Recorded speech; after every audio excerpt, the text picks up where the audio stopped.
कांग्रेस के पूर्व नेता गुलाम नबी आजाद के अनुच्छेद 370 को लेकर दिए गए बयान पर जम्मू कश्मीर की पूर्व मुख्यमंत्री महबूबा मुफ्ती ने कहा कि 370 की बहाली होगी। हम सकारात्मक सोच रखते हैं। उन्होंने कहा कि हम भाजपा के खिलाफ लड़ेंगे और भाजपा ने यहाँ जो ज्यादतियां की हैं उसको खत्म करेंगे।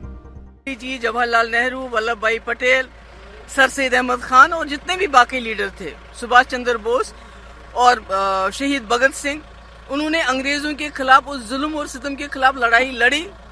उस वक्त जब सब एक निराशा की सोच थी दूसरी तरफ से कि हम अंग्रेजों का मुकाबला नहीं कर सकते। इसी तरह मेरा ये मानना है कि जम्मू कश्मीर एक समस्या है और 370 को हटाने से उस समस्या का समाधान नहीं हुआ, बल्कि और ही ज्यादा वो पेचीदा हो गई है।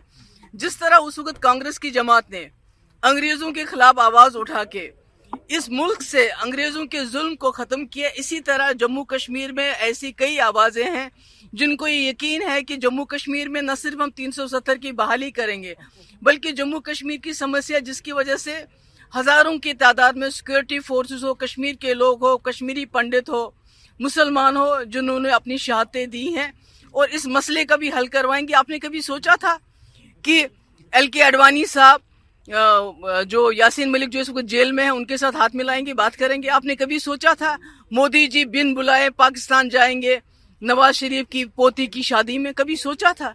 किसी ने ये सोचा था मुजफ्फराबाद रोड खुलेगा?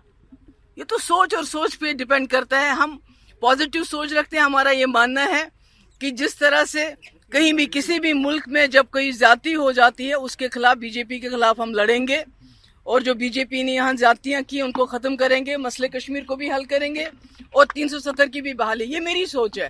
अब आजाद साहब की सोच डिफरेंट हो सकती है, बीजेपी की सोच डिफरेंट हो सकती है, उसमें मैं क्या करूं? मालूम हो कि कांग्रेस का दामन छोड़ने के बाद गुलाम नबी आजाद नई पार्टी के गठन में लगे हुए हैं। कुछ दिनों में वे नई पार्टी की घोषणा करने वाले हैं।